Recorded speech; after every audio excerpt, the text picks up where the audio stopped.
You know, you have these feminists out there who want to preach how, you know, they're feminists, they're for women's rights, but all in all, they come off as more masculine than anything. Right. They say, don't be a mom.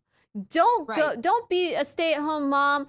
Don't cook. Don't clean. Wear don't your do pantsuit every day. Don't act wholesome. Exactly. Don't be sweet and kind and nurturing. No, that's weakness. You need to be masculine. Act like a man. Be a nasty woman. Go out and have sex with whoever you want a million times. They should be called masculinists, don't you think?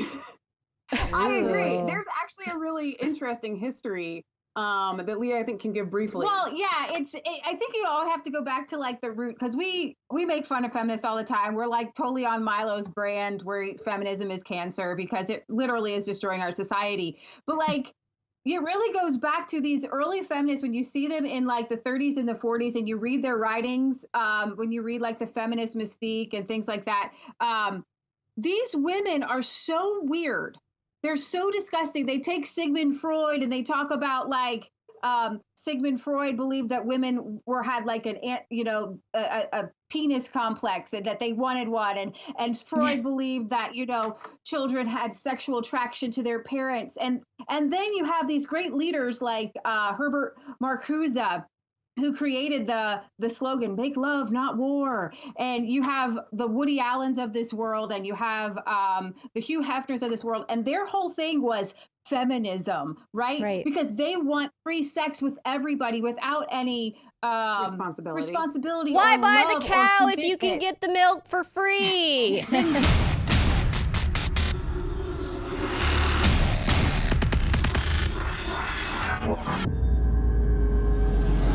We have some awesome guests coming on right now. We've got the Resistance Chicks on the line, and they have had a pretty good following throughout the Trump campaign. They've kind of been voices talking to those Democrats that hit and voted for Trump. So let's go ahead and talk to our Resistance Chicks. Oh my gosh. I love that was the intro video going into this. I forget what's on our channel. But thank you for having us, Millie. And hello, Leanne. We are so happy to be here with you guys. Well, thank you for joining us. And you guys are out of Ohio, which Ohio was one of the states that completely went for Trump. It went red for Trump. I think they had a 20-point lead. What did you guys see happen during the campaign? Were you able to kind of predict who was going to win? Yeah, we actually, we took a road trip like a few days before the election. We went from Ohio to Kansas, and everything we saw whole way. Trump sign. I don't even think we saw a Clinton sign. And then when like the mainstream media was saying, oh, Ohio might be up for grabs, I was like, you obviously haven't driven around Ohio. We live here. Ohio was not up for grabs. It was Trump. It was Trump from day one. Solid. Yeah. I mean, like seriously. And the funny thing was like there's still Trump signs up.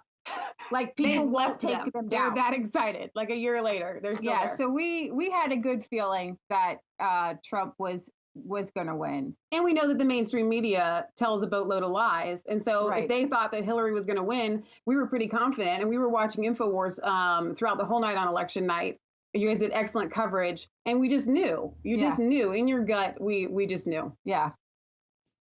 Well, I mean, I gotta say, even till the very end, even when they called it, I just couldn't believe it. I just was like, I was stunned and immediately thinking, wow, there's going to be some sort of a bomb going to go off or something that will nullify this vote, because I didn't see it coming. Well, coming from at the time you were in Austin, so it was like, of course you didn't see it coming, because man, Austin is hard to tell. It's really progressive. But I was in Ohio with you girls, right? I was out there in Ohio, not with you, but I was also there. And and I saw what you guys saw, I think, where there was just Trump signs everywhere. Trump people everywhere. The rallies were insane. It wasn't just Trump signs, because like it was Halloween. So one of our neighbors had a whole anti-Hillary display with "Lock Her Up." I had a neighbor down the street who, in this kind of a yuppie-ish kind of suburbanite neighborhood, and there was a guy who kept putting out signs, "Build that wall," and all these like every day like rotate some signs. And then like I had some neighbors down the street who like the silent majority is with Trump, and nobody really wanted to say that they were going to vote for Trump. But from what my friends were kind of like posting on Facebook, it was all anti-Clinton. So I think the greatest thing that happened to the Trump election was Hillary Clinton. Absolutely. You know, and I hate to dog, and I know you wanted to talk about the Bernie supporters that follow us, because I hate to dog the Bernie supporters, but unfortunately for the Bernie supporters, if he had been, you know, up there, there may have been a little bit more of a challenge. I mean, everyone hates Clinton. Yeah. And so she ensured that he won. Yeah, she did. So thanks, Hillary. Yes, thank you, Hillary Clinton. Woo! Run again in 2020 so we can have Trump again. Exactly. Exactly. If Hillary Clinton runs again in 2020, wow, it will be an easy election for Trump. Definitely. So from your guys' perspectives as women, I mean, how could you as a woman vote against your conscience? You know, what's so funny is that people, she had a vagina for goodness. I know, seriously, right? People do bring that up, and I'm like, nobody wants to defend Pussygate, right? You grab him by the leg. But here's the thing, and he never actually said he did it.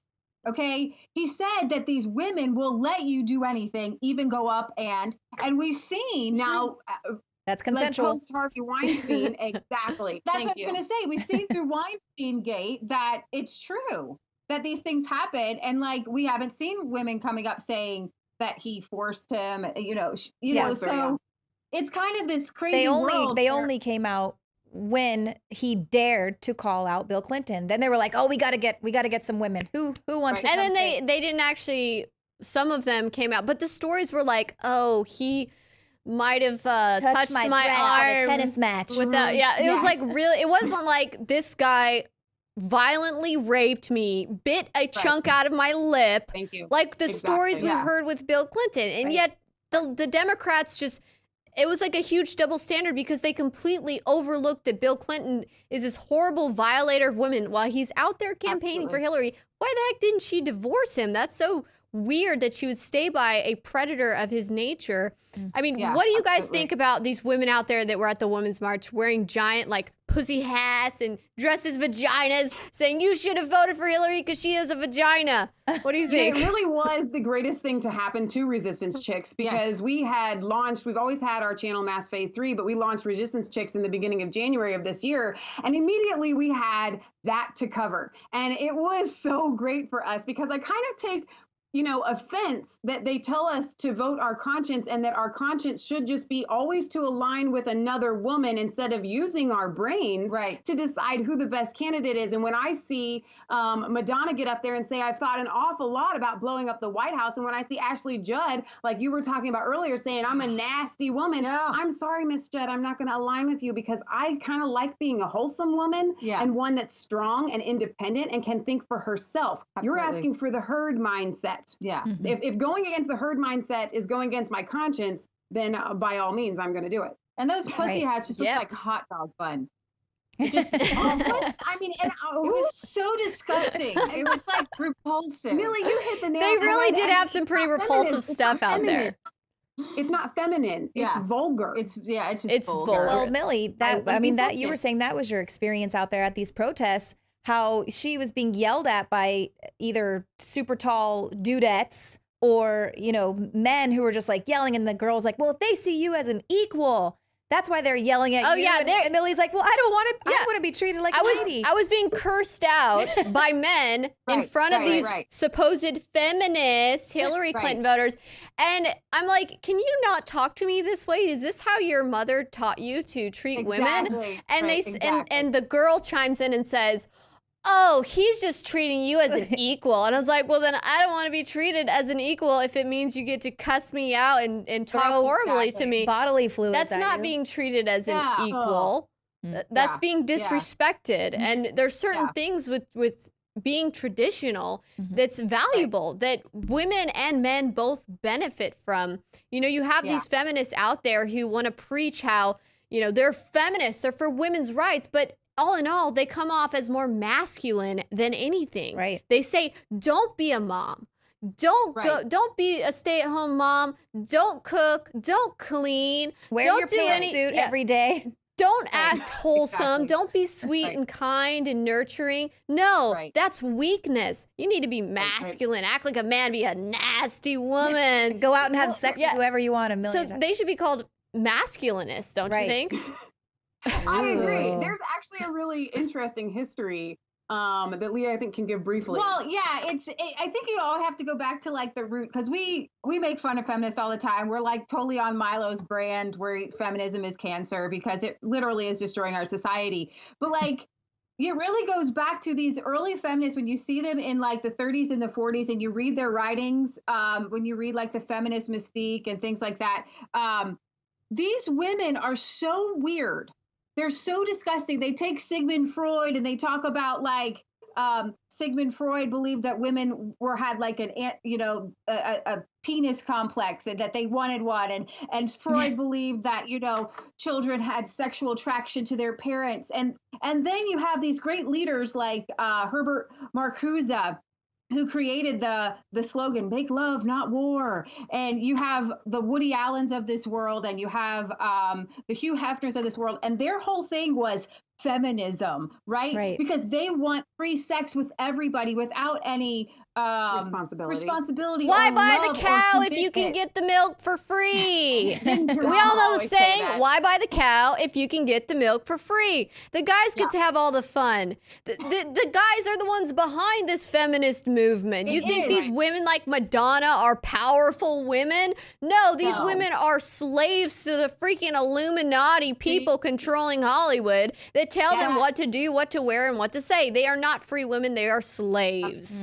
They are mind controlled. And then they slaves. tried when Hefner died. They were like, he did so much for women's rights. He helped women have other jobs than just being a stay-at-home mom. And I'm thinking, he paid each of his girlfriends monthly wages to live in his mansion, run around naked, and guess what? All those women, and that was all they were good for, was getting naked. They were objectified, and then at the end of the day, most of them went off to get married, didn't they? And they seem a lot happier now. They did. Oh, we got a computer thing. We have an update required. Oh, well. So if it was so great, why'd they go off and get married and settle down and have kids and be traditional? That's a really good question, because I think that our innate self speaks louder than the whole feminism is awesome type thing. And you're right. Now that has led to women like really frustrated now, because they're working women and they're having to do the things like raise the children. And if you watch any of these documentaries of these women from the 60s, right? They leave come home, they leave their husbands. And then they say, but we never really thought about who was going to take care of the kid. How were we going to raise children in this society? Like many British women, they literally left their homes, left their kids, decided to create these all women communes, and then they were forced to be like lesbians, because you have to have some sort of relationship. You can't just do it. It's like cricket. Maybe it's a big lesbian conspiracy, and Hillary Clinton's the big lesbian queen, and she's like, let's convince all of these women to leave their husbands, and they can all live on a big lesbian commune, and then I can just have all of this easy access I want. You think that's to Hillary Clinton, the big zombie? Ew, her and Huma Abedin. Yuck. That is so crazy. Or you could be like Abby Rockefeller, David Rockefeller's daughter, who founded this group called Cell 16, and their whole thing was celibacy. They weren't going to have any sexual relations with anyone at any time, and because patriarchy. Well, they do want to kill off the planet. The family construct was all a design from evil men and craziness like that. So, and the idea behind, like, when you read like Karl Marx and the Communist Manifesto, it's all about like destroying the family and getting rid of like everything wholesome, like because it's innate for us to like pair up and to raise kids, like that's God given. Well, and our ties to our family and the men wanting to protect the women and their family and their children, that is so much stronger than their allegiance to the state. So if you can break that up and then let the government raise your kids, teach your kids, that's who they can trust. Well, then now the government, they own you. There's nothing stronger than the state at that point. Yeah, and then if you can convince women, I mean, this sounds like something out of a sci-fi movie, but if you could convince women, they have actual artificial wombs now. Okay. I know. I mean, so what happens if all of a sudden they break up the family unit and you've got people having kids out of artificial wombs and artificial insemination, and the society goes that far into separation? What we see in Japan right now is Japan has a population crisis. Okay. Yes. They are not making enough people to actually take care of their elderly. And the Japanese people are said to like go extinct relatively soon. It could even be in our lifetime, because maybe not our lifetime, but our children's and their children's lifetimes, because they're not having kids anymore. They push too far. They engross themselves with anime and the video game childish world. The men don't have any relationships with women anymore. They have these sex dolls in Japan. It is an epidemic in their society. It's, they don't have relationships anymore. And the women don't want it. The women, I don't know what they're doing instead, but a lot of these women are like, I don't want to have a relationship with these men. And the men are I guess, happy. They're not men. Exactly. At first they were like, we don't want to get married because we don't want the financial responsibility of having a child. It became too expensive to have a child in Japan because they made it so both men and women had to work.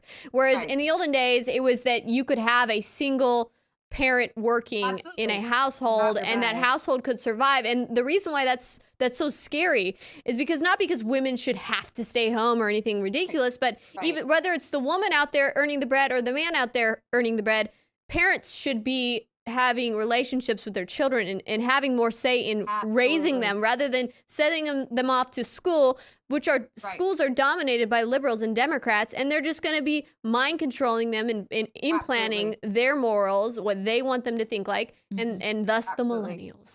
And that's the entire goal of the globalist elite, whatever you want to call them. It is an agenda. With the compulsory public school system, they are accomplishing right now what they set out to do. But the good news is, and on Resistance Chicks, we always try to bring the good news, is we're winning. People are on the winning side. We get it all the time on our channel. I want to start homeschooling. I want to be able to stay home with my kids. I want to do these things. Start farming. I want to do things organically. People are changing. They're tired of it. They don't want to be sick. They don't want to be fed this sack of lies. It's like eating Captain Crunch for breakfast, lunch, and dinner. They're done. The best thing the left could do is what they're doing right now with the whole social justice warriors and the transgender madness and all this craziness, because it pushes people. It has pushed everybody to a brink. And at that brink, everybody's waking up. Well, not everybody, but a good portion of people, even on the left and Bernieites, and people are waking up. And it's truly exciting. It's a truly exciting time to live. I think you guys would recognize being on InfoWars. It's been kind of depressing for a while because it seems like we're losing. But now it seems like at every step, like unfortunately with this last shooting, the first thing they want to come out was gun control. But it just so happens that a good guy with a gun, an NRA instructor. And so it blows their whole narrative out of the water. They are grasping at straws at this point. And it is so exciting for us to be able to encourage our viewers. And I know it's exciting for you guys too, to finally say we are winning. And we do want men and women to come back to each other and love each other, because they've literally been forced apart. And there's nothing better in life than for a man and a woman to actually love each other, care about each other. I mean, that's actually super fulfilling. Weinstein, like people look at Weinstein and boys looked at Hugh Hefner and wanted to be him. But Hugh Hefner died alone. A wrinkly old man in a dirty bathrobe. Yeah.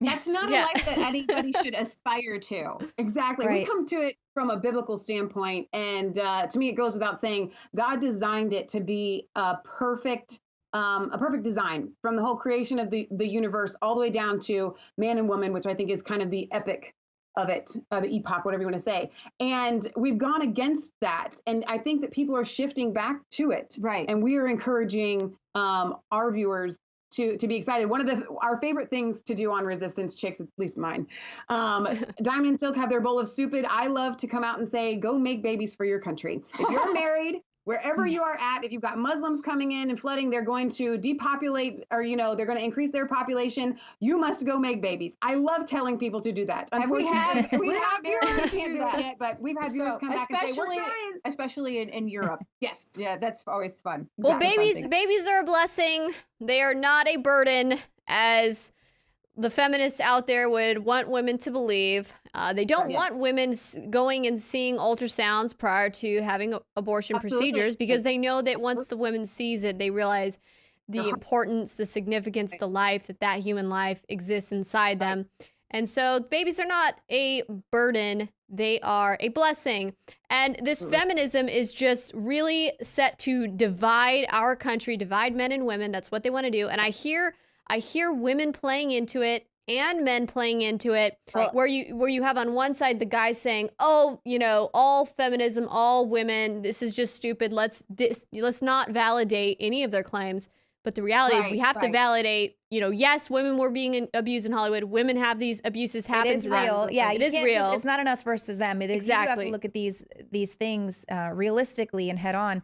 But I think it's interesting, as a single woman, and especially coming back to Austin, you meet guys and they dance around the whole feminism, gender, they don't want to offend anyone, and it's like tiptoeing. And I'm like, don't do that's such a turnoff. Just be a man. Like, I'm okay with you and your toxic masculinity. Like, just, that's what I want. This whole beta male thing, that's a new thing for me to understand. For me, it's like, okay, do your muscles come from a gym, or do they come from you working hard? I mean, that's attractive when a guy can fix something. Yeah, that's like attractive. Go out and chop some wood. That's attractive, And so you see all these like pasty.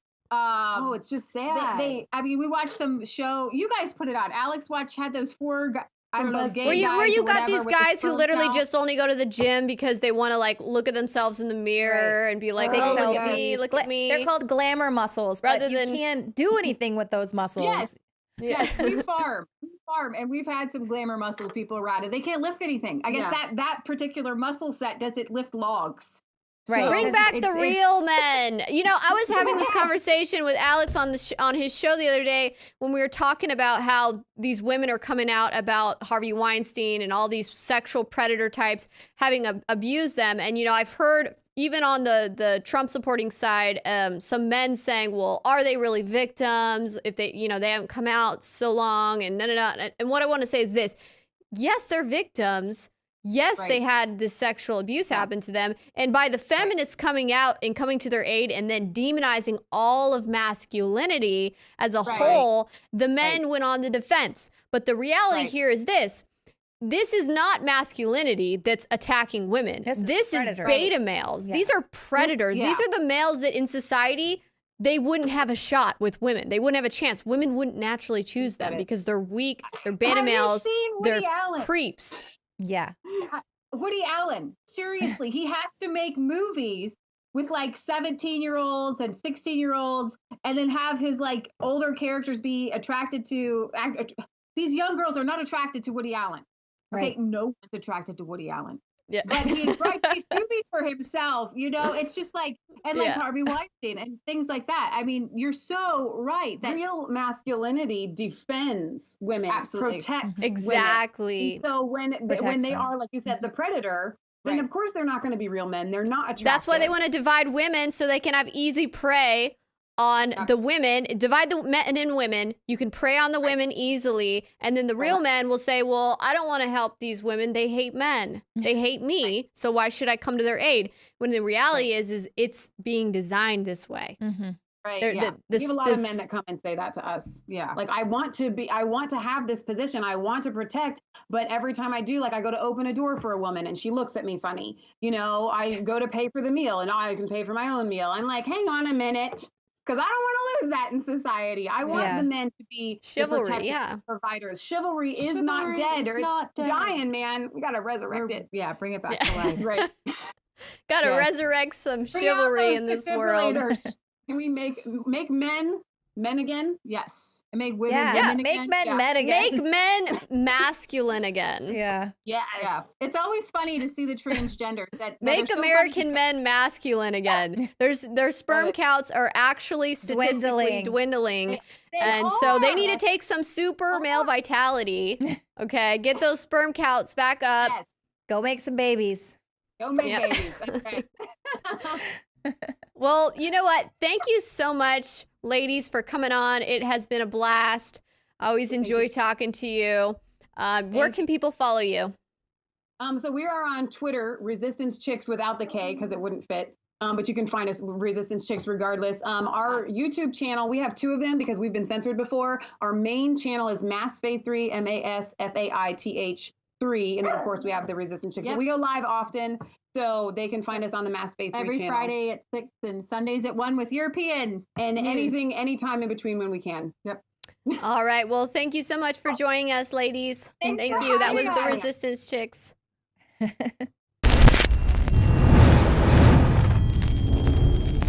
A lot of different specials on water filtration. We're extending the specials on the Alexa Pure Breeze air filtration system.